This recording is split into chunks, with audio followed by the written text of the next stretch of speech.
दोस्तों, क्या आप मनाली लेह हाईवे से लद्दाख का ट्रिप प्लान कर रहे हो और इस बात को लेके कंफ्यूज हो रहे हो कि भाई मनाली लेह हाईवे के ऊपर आपको किस जगह पे, किस लोकेशन पे ओवरनाइट स्टे करना चाहिए अपनी जर्नी को ब्रेक करने के लिए? लोगों के मन में ये कंफ्यूजन आता क्यों है कि भाई मनाली लेह हाईवे पे कहां पे रुकना चाहिए? तो इसका आंसर इसमें छुपा हुआ है कि जनरली जो लद्दाख की आइटनरीज होती हैं वो आपको रेकमेंड करती है कि आप श्रीनगर लेह हाईवे से जाओ और मनाली लेह हाईवे से वापस आओ। बट होता यह है कि प्रेफर्ड रूट ना होने के बावजूद भी लोग मनाली लेह हाईवे को प्रेफर करते हैं जाने के लिए, वो श्रीनगर लेह हाईवे को अवॉइड करना चाहते हैं। तो आप इस दुविधा में फंस जाते हो कि आपको किलोंग पे रुकना चाहिए, सारचू पे रुकना चाहिए, जिस्पा पे रुकना चाहिए, पांग पे रुकना चाहिए। तो आज इस वीडियो के अंदर मैं उस दुविधा को भी क्लियर करता हूं कि आपको जिस्पा पे रुकना चाहिए या सारचू पे रुकना चाहिए, कब रुकना चाहिए, कौन से सीजन में रुकना चाहिए, किस डायरेक्शन में रुकना चाहिए। चलिए फिर शुरू करते हैं।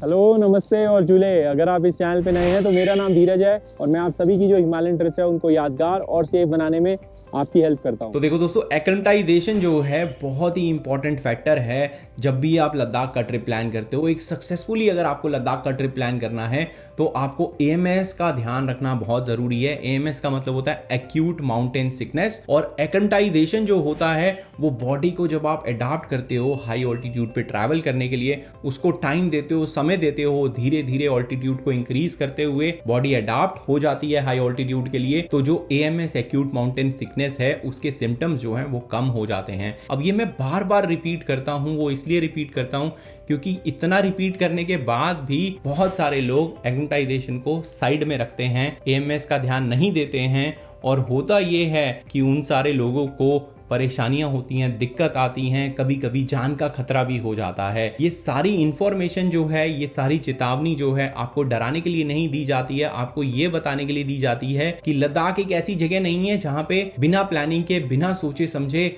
आप सीधा फ्लाई करके पहुंच गए और अगले दिन सीधा पैंगोंग चले गए। अगर आपको बेसिक जो आइटनरी है, बेसिक जो फ्लो है लद्दाख की ट्रिप का, बेसिक हाई ऑल्टीट्यूड ट्रैवल के जो कॉमन टिप्स हैं कि आपको हाइड्रेशन रखना चाहिए, अपनी बॉडी को प्रॉपरली हाइड्रेटेड रखो, एक्सर्शन मत करो इनिशियल डेज में, धीरे धीरे ऑल्टीट्यूड को इंक्रीज करो, और भी बहुत सारी टिप्स हैं जो मैंने अपने इस वीडियो में, जो आपको यहाँ पे लिंक में दिख रहा होगा, वहां पे दी हुई हैं। आप उस वीडियो को डिटेल में देख सकते हैं। अब क्योंकि इस चैनल का और मेरे ब्लॉग का फर्ज ये है कि आपकी ट्रिप जो है वो मेमोरेबल हो, आपकी ट्रिप जो है सक्सेसफुल हो, इसलिए मेरा फर्ज बनता है कि मैं आपको ये एक्लेमेटाइजेशन के बारे में बार बार बताता रहूं। और मैं इस वीडियो के अंदर इसलिए बता रहा हूं क्योंकि आपने ठान लिया है कि आप एक्लेमेटाइजेशन को चैलेंज करने वाले हो और मनाली लेह हाईवे पे ट्रैवल करने वाले हो, जो कि एक रेकमेंडेड अप्रोच नहीं है। आप श्रीनगर लेह हाईवे से ट्रैवल नहीं करना चाहते हो, जो कि आपको एक्लेमेटाइजेशन में हेल्प करता है क्योंकि धीरे धीरे ऑल्टीट्यूड इंक्रीज होता है। और मनाली लेह हाईवे पे आप एक्लेमेटाइजेशन क्यों नहीं कर सकते हो, और ना करने के बावजूद भी आप उससे कैसे बच सकते हो, आप कैसे अवॉइड कर सकते हो AMS को, और सक्सेसफुल लद्दाख का ट्रिप कैसे प्लान कर सकते हो, उसको आगे वीडियो में देखते हैं। चलिए अब मुद्दे पर आए तो बात करते हैं मनाली लेह हाईवे से जब आप लद्दाख की तरफ जा रहे हो तो आपको पहली नाइट जो है, आप दिल्ली से स्टार्ट करोगे, चंडीगढ़ से स्टार्ट करोगे, तो या तो आप मनाली आके रुकोगे या फिर आप सोलांग वैली पे आके रुकोगे। मैं जनरली रेकमेंड करता हूं कि आप मनाली पे मत रुकिए, आप सोलांग वैली के ऊपर रुकिए, क्योंकि सोलांग वैली का जो ऑल्टीट्यूड है वो 8400 फीट पे है, 8400 फीट पे। तो वहां पे एक्लेमेटाइजेशन जो है आपको होता है 8000 फीट के बाद। बॉडी क्योंकि थोड़ा सा हाई ऑल्टीट्यूड पे आ जाती है तो बॉडी अडॉप्ट करना, एक्लेमेटाइज करना स्टार्ट कर देती है। मनाली का जो ऑल्टीट्यूड है वो 6400 फीट का है, तो आपकी बॉडी को ये नहीं लगता है कि वो हाई ऑल्टीट्यूड की तरफ जा रही है, तो इसलिए वहां पे एक्लेमेटाइजेशन कम होता है। तो अब पहली नाइट जो है जब आप दिल्ली या चंडीगढ़ से स्टार्ट करोगे तो प्रेफरेबली आप सोलांग वैली पे रुकिए। अब बात आती है, अब आपको सोलांग वैली से लेह की तरफ जर्नी करनी है। जो डिस्टेंस है मनाली लेह हाईवे का वो करीबन 430 किलोमीटर के आसपास का है। तो जनरली अगर मैं सोचूं कि मुझे 430 किलोमीटर का डिस्टेंस कवर करना है तो लगभग मैं 200-215 किलोमीटर के आसपास की जर्नी जो है वो करना चाहूंगा एक दिन में, और फिर नाइट हॉल्ट करना चाहूंगा। फिर अगले दिन बाकी का जो रिमेनिंग हाफ डिस्टेंस है उसको करना चाहूंगा। अब हम अगर स्टे ऑप्शंस की बात करें मनाली लेह हाईवे पे, क्योंकि मनाली लेह हाईवे एक रिमोट प्लेस है जहां पे कोई सिविलाइजेशन नहीं है बहुत सारी, राइट। वहां पे रिमोटनेस है, विल्डरनेस है, तो आपको वहां पे बहुत सारी विलेजेस नहीं मिलने वाली हैं। तो मनाली लेह हाईवे पे जो स्टे ऑप्शंस हैं वो कौन कौन से हैं? मनाली हो गया, सोलांग हो गया, इसकी बात हम कर चुके हैं। सोलांग के बाद आप सिसु जा सकते हो, वो अटल टनल पार करते ही आ जाता है, तो वहां पे भी कोई पॉइंट नहीं बनता है। फिर जो एक लॉजिकल पॉइंट बनता है वो केलोंग, जहां पे बहुत सारे आपको होटल्स मिल जाएंगे, गेस्ट हाउसेस मिल जाएंगे, होम स्टेज मिल जाएंगे। केलोंग से जब आप आगे बढ़ेंगे तो आप जाएंगे जिस्पा, जहां पे अगेन आपको होटल्स हो गए, परमानेंट सेटलमेंट्स हो गई, गेस्ट हाउसेस हो गए, होम स्टेज हो गए, कैंप्स हो गए, वो सब आपको मिल सकते हैं। तो अब जिस्पा के बाद में दारचा पे एक चेक पोस्ट आता है, वहां पे ढाबे वगैरह हैं, और वहां से जैसे ही आप चेक पोस्ट को पार करते हो, दारचा के जो रिमोटनेस है वो स्टार्ट हो जाती है। उसके बाद में कोई भी परमानेंट सेटलमेंट जो है मनाली लेह हाईवे पर उपशी, जो कि लेह के जस्ट 50 किलोमीटर पहले है, वहां तक नहीं आने वाला है। तो करीबन आप मान के चलिए कि 300 किलोमीटर तक कोई परमानेंट सेटलमेंट नहीं है। जब मैं परमानेंट सेटलमेंट की बात कर रहा हूं तो कोई परमानेंट विलेज नहीं है, बीच में कैंप्स वगैरह लगते हैं। अब जो जिस्पा के बाद में जो मेजर कैंप साइट है जहां पे लग्जरी टेंट्स वगैरह, लग्जरी कैंप्स वगैरह आपको मिल जाएंगे, वो आ जाता है सारचू। बट सारचू से जब आप आगे की तरफ बढ़ेंगे तो पांग आएगा। पांग पे आपको सिर्फ टी शैक्स जो होते हैं, ढाबेज होते हैं, जहां पे आप चाय वाय पी सकते हो, वहां पे डॉम टेंट लगाए होते हैं, बेड शेयरिंग बेसिस पे आप वहां पे रुक सकते हो। लग्जरी टेंट्स वगैरह जो है आपको पांग में नहीं मिलने वाले हैं। अब पांग से जब आप आगे जाएंगे तो टांगला पास चढ़ेंगे, वहां पे आपको कुछ नहीं मिलने वाला। देवरिंग के आसपास आपको फिर से कोई छोटे मोटे ढाबे मिलेंगे, और उसके बाद में आपको सीधा उपशी में जाके परमानेंट विलेज जो है वो मिलने वाली है। वहां पे आप गेस्ट हाउसेस वगैरह ले सकते हैं। बट उपशी क्योंकि ले के जस्ट पास में आ जाता है, तो आप वो 50-60 किलोमीटर जो बचा हुआ है वो ले का डिस्टेंस कवर करते हो और ले पे जाके रुकते हो। और जैसा मैंने आपको छोटे ढाबे के बारे में बताया कि ये पांग पे आपको मिलते हैं, देवरिंग पे आपको मिलते हैं, ऐसे ही छोटे ढाबे जो हैं आपको जिंगजिंग बार, जो कि बारालाछला पास के बेस पर है, वहां पे मिल जाएंगे। और फिर बारालाछला पास को आप पार करेंगे तो सारचू से पहले भरतपुर करके एक विलेज, या मान लो वही मेकशिफ्ट ढाबा की एक पट्टी सी आती है जहां पे थोड़े बहुत ये चाय के टी स्टॉल वगैरह हैं, वहां पे आपको मेकशिफ्ट ढाबा मिल जाएंगे। तो इसलिए अगर आप मनाली से लेके और लेह तक के रास्ते को देखें तो 3 ही स्पॉट ऐसे हैं जहां पे आप रुकने का कुछ सोच सकते हैं अगर आप फैमिली वगैरह के साथ में ट्रैवल कर रहे हैं। वो क्या है? केलोंग, जिस्पा और सारचू। अब इन तीनों लोकेशंस के डिस्टेंस के बारे में बात करें कि भाई ये मनाली लेह हाईवे पे मनाली से कितना दूर लोकेटेड है लेह की तरफ, तो मनाली से अगर मैं डिस्टेंस केलोंग का देखूं तो करीबन 70 किलोमीटर के आसपास का रहता है। और केलोंग से आगे जिस्पा आएगा तो जिस्पा करीबन मनाली से 93 किलोमीटर के आसपास है। और अगर हम सारचू का डिस्टेंस देखें तो वो 177-180 किलोमीटर के आसपास आपको पड़ेगा। और ये तीनों डिस्टेंसेस जो हैं मैं अटल टनल के रास्ते से बता रहा हूं, मैं रोहतांग पास वाले रास्ते से नहीं बता रहा हूं। अगर आप रोहतांग पास वाले रास्ते से आ रहे हैं तो ये डिस्टेंसेस थोड़े बढ़ जाते हैं और पूरा मनाली लेह हाईवे का जो डिस्टेंस है वो भी बढ़ जाता है। हाँ, अगर आप रोहतांग पास वाले रास्ते से आ रहे होंगे तो आपको एक्लिमेटाइजेशन में जरूर और हेल्प होगी, क्योंकि आप रोहतांग पास चढ़ते हैं, बॉडी थोड़ा हाई ऑल्टीट्यूड के लिए और अडाप्ट होती है और बेटर रहता है। बट डिस्टेंस वाइज लॉजिकली अगर आप सोचेंगे तो इन तीनों में से आपका मन करेगा कि मैं सारचू पे रुकूं जाके, क्योंकि सारचू भाई मिड पॉइंट के आसपास आ रहा है। 430 किलोमीटर के लगभग हमने बताया, तो 177 किलोमीटर के आसपास जो मिड पॉइंट का जर्नी है वो सारचू पड़ रहा है। तो लॉजिकली लोग सारचू पे जाके अपना जो बुकिंग वगैरह है वो कर लेते हैं जब वो मनाली लेह हाईवे को कवर कर रहे होते हैं, मनाली से लेह की डायरेक्शन में भी। अब यहाँ पे जो है प्रॉब्लम आ जाती है। यहाँ पे क्या प्रॉब्लम आ जाती है कि सारचू जो है बहुत ज्यादा हाई ऑल्टीट्यूड पे है। जब भी आप हिमालय में ट्रैवल करते हो तो पूरी रिस्पॉन्सिबिलिटी के साथ ट्रैवल करो और वहां पे कूड़ा कचरा जो है वो मत फैलाओ। अब ऑल्टीट्यूड्स के बारे में अगर हम समझें तो मनाली जैसे मैंने आपको बताया 6400 फीट की ऊंचाई पर है, जो उसके बाद सोलांग वैली है वो 8400 फीट की ऊंचाई पर है। इसीलिए मैं आपको रेकमेंड कर रहा हूं कि पहली नाइट आप सोलांग वैली में बिताएं। फिर रोहतांग पास होते हुए जब आप केलोंग की तरफ जाएंगे तो 10,100 फीट की ऊंचाई के आसपास है केलोंग, और जिस्पा भी जो है आपका 10,000, 450-500 फीट की ऊंचाई पर है। बट जो सारचू है वो 13,780 फीट की ऊंचाई पर है, और जो पांग है उससे आगे वो 15,000 से भी ऊंची फीट की ऊंचाई पर है। तो अब आप समझ सकते हैं कि 13,000 फीट और 15,000 फीट, अगर मैं कंपेयर करूं 10,000 फीट से, तो 3000 फीट और 5000 फीट का फर्क है जो कि जिस्पा को कंपेयर करा जाए सारचू और पांग से तो आता है। और पूरे अगर मनाली ले हाईवे की बात करूं तो आप जिस्पा से आगे 8-9 किलोमीटर दारचा आता है। दारचा से जैसे ही आप आगे बढ़ेंगे तो बाकी का जो मनाली ले हाईवे है ऑलमोस्ट 14000 फीट की जो ऊंचाई है ऑन एन एवरेज उस पे चलता है। तो अब इस तरह की ऊंचाई पर 13800 फीट जो सारचू की है, 15250 फीट जो पांग की है, इस तरह की ऊंचाई पर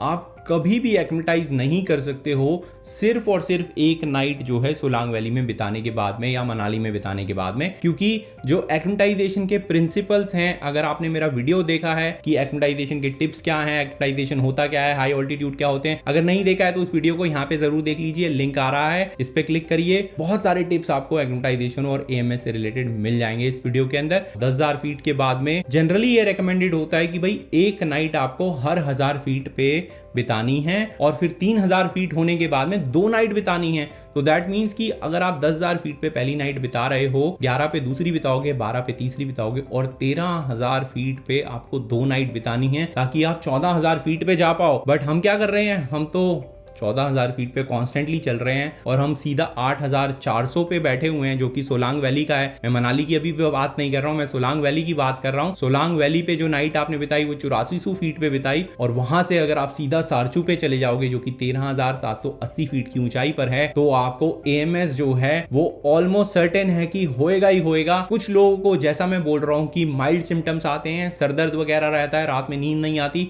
बट कुछ लोगों को बहुत सारी उल्टियां लग जाती हैं। लोग जो है सारचू से ही वापस आ जाते हैं, अपना लद्दाख का ट्रिप करते ही नहीं है, या फिर आगे वो ले तक जाते हैं, तबियत फिर भी खराब रहती है और फ्लाई करके वापस आना पड़ता है, गाड़ी बाइक वगैरह वहीं छोड़ के आना पड़ जाता है। बहुत सारे किस्से हैं, फिर कभी किसी वीडियो में बताऊंगा। बट सारचू जो है बिल्कुल भी रेकमेंडेड प्लेस नहीं है अगर आप मनाली से ले की डायरेक्शन में जा रहे हो। अगर आपको रुकना ही है तो आप मनाली से या सोलांग वैली पे जो पहली नाइट आपने बिताई आप रुकिए जाके जिस्पा पे जो कि अपना जैसा मैंने बताया 10,500 फीट की ऊंचाई के आसपास है, या फिर केलोंग पे जो कि अपना 10,100-200 फीट की ऊंचाई के आसपास है। यहां से फिर आप सीधा जर्नी जो है अगले दिन सुबह सुबह स्टार्ट कर लिए, अर्ली मॉर्निंग 7 बजे तक आप निकल जाइए जिस्पा से या केलोंग से, जहां पे भी आप रुके हुए हैं सेकेंड नाइट पे, और सीधा आप जाइए ले। बीच में आपको ओवरनाइट रुकने की बिल्कुल भी जरूरत नहीं है कहीं पर भी। अगर आप जाते रहेंगे, ट्रैवल करते रहेंगे, आप ऊंचाइयों पे चढ़ेंगे दिन के टाइम पे, बट वापस आप हाई ऑल्टीट्यूड से लो ऑल्टीट्यूड पे आके रुकेंगे जैसे कि ले का ऑल्टीट्यूड जो है, तो वहां पे आपको एक्लिमेटाइजेशन और फील होगा क्योंकि आप हाई ऑल्टीट्यूड पे चढ़ के नीचे उतर के वापस आए हो। तो फिर थर्ड नाइट जो है वो आप ले में बिता सकते हो। अब अगर आप ये सोच रहे हो कि केलोंग से लेके या जिस्पा से लेके क्या ले की जर्नी सीधी मैं कवर कर सकता हूँ, नहीं कर सकता हूँ, तो देखिए दोस्तों, जो बसेज हैं, जब आप पब्लिक ट्रांसपोर्ट से अगर ट्रैवल करना चाहते हो तो वो तो केलोंग से ही सुबह स्टार्ट होती हैं और शाम तक ले पहुंच जाती है। अगर आप अपनी गाड़ी से, अपनी बाइक से हो तो भी आप इस जर्नी को कर सकते हो।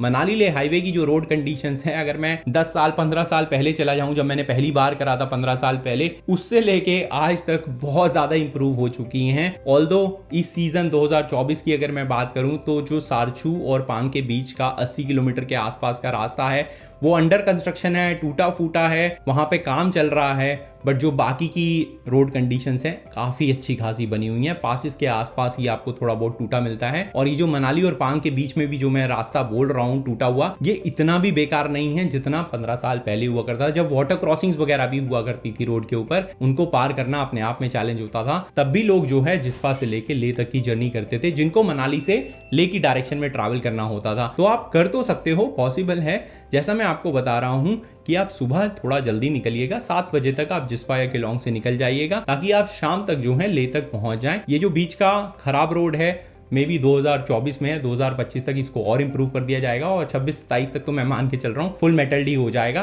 तो इतनी ज्यादा वैसे ही प्रॉब्लम नहीं होने वाली है। तो ये दुविधा तो मैंने दूर कर दी कि सारचू आपको चूज करना चाहिए या केलोंग जिस्पा करना चाहिए। अब केलोंग और जिस्पा में से कौन सा चूज करना चाहिए, अगर आप इसमें भी कंफ्यूज्ड हो तो भाई जो केलोंग है वहां पे वो एक टाउन है, वहां पे बहुत सारी पॉपुलेशन है, बहुत सारे घर वर बने हुए हैं, बहुत होटल्स भी हैं, बहुत गेस्ट हाउस भी हैं, होम स्टेज भी हैं, तो वहां पे आपको वैरायटी ऑप्शंस मिल जाएंगे। अपनी हर तरह के बजट के ऑप्शंस मिल जाएंगे। आपको जो मेन हाईवे है वहाँ पे जो छोटे छोटे स्मॉल गेस्ट हाउसेस बने हुए हैं वहाँ पे आपको बजट ऑप्शंस मिल जाएंगे। तो अगर आप बजट प्रेफर करोगे तो आप केलोंग रुक सकते हो, बट केलोंग में जब रुकोगे तो वहाँ पे वो आपको फील नहीं आएगा कि आप नेचर से ज़्यादा जुड़े हो, क्योंकि आप एक मेन हेडक्वार्टर है लाहौल स्पीति का, खासतौर से लाहौल का, वहाँ पे सारे एडमिनिस्ट्रेशन ऑफिसेज वगैरह हैं केलोंग के अंदर, तो काफ़ी पॉपुलेटेड है। बट अगर आप वही केलोंग से आगे की तरफ जाते हो और जिस्पा में जाके रुकते हो तो जिस्पा जो है वो नेचर के साथ ज़्यादा कनेक्टेड है। जिस्पा से थोड़ा सा आगे जाते ही वहाँ पे नदी बह रही है, साथ में आप नदी पे जा सकते हो अपना चंद्रभागा रिवर पे, और वहाँ पे जाके टाइम स्पेंड कर सकते हो, एंजॉय कर सकते हो नेचर को। पूरा नेचुरल सेटिंग के अंदर है जिस्पा की जो विलेज है। खास करके पिछले कुछ सालों में वहाँ पे भी डेवलपमेंट हो गया है, बहुत सारे होटल्स वहाँ भी बन गए हैं और होम स्टे वगैरह ऑप्शंस भी हैं वहाँ पे, बट वो लिमिटेड हैं। अगर मैं केलोंग से कंपेयर करूँ, जो जिस्पा के होटल्स हैं, गेस्ट हाउसेज हैं या कैंप साइट्स हैं, वो थोड़े ज़्यादा कॉस्टली हैं अगर मैं उसे कंपेयर करूँ केलोंग से। बट जो नेचुरल सेटिंग है नेचर के बीच में, जो पूरा विलेज बसा हुआ है, आपका रिवर का एक्सेस है वहाँ पे जाके आप अच्छा खासा टाइम स्पेंड कर सकते हो। मे बी आप शिंकुला का डे ट्रिप भी करके आ सकते हो और जिस्पा पे रुक सकते हो। तो ये सारे एडवांटेजेस जो हैं आपको जिस्पा के फेवर में आएंगे। बट केलोंग के फेवर में मेन एडवांटेज यही होगा कि आपका बजट जो है कम हो जाएगा, और अगर आप पब्लिक ट्रांसपोर्ट से ट्रैवल कर रहे हो, शेयर टैक्सी से कर रहे हो, बसेस से कर रहे हो, तो आपको केलोंग में ही रुकना पड़ेगा। अब जाने से पहले इस वीडियो के अंदर एक पॉइंट पूरी तरह से क्लियर कर देता हूं कि ये पूरा का पूरा जो वीडियो है वो इस बात पे निर्भर करता है कि अगर आप मनाली से लेह की तरफ जा रहे हो तब आपको सारचू को अवॉइड करना है। अगर आप लेह से मनाली की तरफ आ रहे हो और मैं अगर ये एज्यूम करूं कि आपने लद्दाख की साइट सीइंग कर ली है, आप नुब्रा वैली गए, आप पैंगोंग लेक गए, आप सोमोरी लेक गए, वहां पे आपको कोई ज्यादा दिक्कत नहीं हुई हाई ऑल्टीट्यूड की, एएमएस की, आप प्रॉपरली श्रीनगर हाईवे से आपने स्टार्ट करा था, एक्टिवाइज होते होते पूरी लद्दाख की साइट सीइंग कर ली है, फिर आप सारचू पे आके अपनी जर्नी जो है मिड पॉइंट पे ब्रेक कर सकते हो। और जनरली लोग यही करते हैं, जो लोग लेह से मनाली की तरफ आते हैं वो सारचू पे अपनी नाइट स्पेंड करते हैं और फिर सारचू से अगले दिन मनाली या जिस्पा में भी रुक जाते हैं जिनको शिंकुला पास देखना होता है, या फिर मनाली तक पहुंच जाते हैं। फिर आपको सोलांग वैली में रुकने की जरूरत नहीं है। वो इसलिए क्योंकि आप ऑलरेडी पैंगोंग लेक जो कि 14,000 फीट की ऊंचाई पर है, सोमोरी लेक जो कि 15,000 फीट की ऊंचाई पर है, वहां पे अपनी नाइट बिता चुके हो और फिर उसके बाद में आके सारचू पे रुक रहे हो जो कि 13,000, 750, 800 फीट की ऊंचाई पर है, तो आप वहां पे नाइट बिता पाओगे। तो इसलिए शुरुआत का जितना भी वीडियो है ये तभी एप्लीकेबल होता है जब आप मनाली से लेह की डायरेक्शन में एएमएस को चैलेंज करते हुए इस डायरेक्शन में ट्रैवल कर रहे हो। अब एंड में दोस्तों, अगर आपको इस वीडियो में दी हुई जानकारी जो है पसंद आई है, आपके काम आएगी ये लद्दाख की ट्रिप में, तो इस वीडियो को लाइक करना ना भूलें और मेरे चैनल को सब्सक्राइब करना ना भूलें। अगर आपको लगता है वीडियो किसी और के काम आएगा तो उसके साथ शेयर कर दें, काफ़ी मदद होती है मेरी उससे। जब आप मेरे वीडियोस को शेयर करते हो, मेरे चैनल को शेयर करते हो, और लोगों की भी मदद होती है, क्योंकि इस चैनल के ऊपर ये सारे जो हाई ऑल्टीट्यूड प्लेसेस हैं